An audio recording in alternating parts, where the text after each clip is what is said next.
नमस्कार, लोकसंदेश न्यूज चॅनलमध्ये आपलं स्वागत आहे। जम्मू आणि काश्मीरमधील पैलगावमध्ये पर्यटकांवर दहशतवाद्यांचा हल्ला, सुरक्षा यंत्रणांकडून सर्च ऑपरेशन सुरू।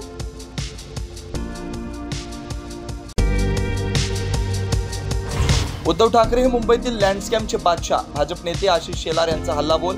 राज आणि उद्धव एकत्र येण्याच्या चर्चांच्या पार्श्वभूमीवर शेलारांचे गंभीर आरोप।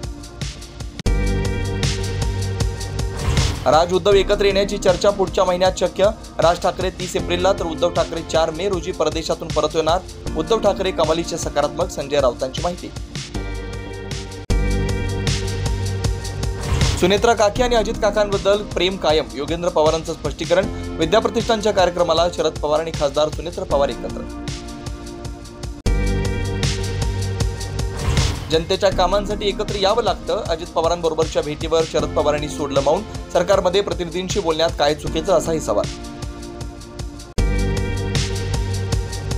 मत्स्य व्यवसायाला कृषीचा दर्जा, राज्य मंत्रिमंडळाच्या बैठकीतल्या निर्णयानं 4,63,000 मच्छीमारांना होणार फायदा, तर गोसेखुर्द प्रकल्पाला 26,000 कोटींचा निधी, भंडारा, चंद्रपूर, नागपूरच्या शेतकऱ्यांना होणार लाभ। काँग्रेसचे माजी खासदार हुसेन दलवाईंना नाशिक पोलिसांनी घेतलं ताब्यात। काठीगली परिसरातील सातपीर दर्ग्याच्या जागेची पाहणी करण्यासाठी आले असता पोलिसांची कारवाई। बीडमध्ये 3 तरुणींची छळाला कंटाळून आत्महत्या, मुलीच्या न्यायासाठी एकनाथ शिंदेंना पत्र लिहिणाऱ्या माऊलीचा आरोप। जालन्यातील तरुणाने बदनामीची धमकी दिल्यानं तरुणीनं आयुष्य संपवलं।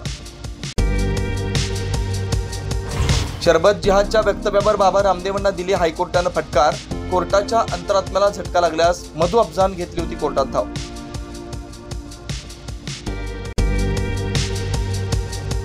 यूपीएससी परीक्षेत यूपीची शक्ती दुबे देशात अव्वल, तर पुण्याचा अर्चित डोंगरे महाराष्ट्रातून पहिला आणि देशभरातून तिसरा।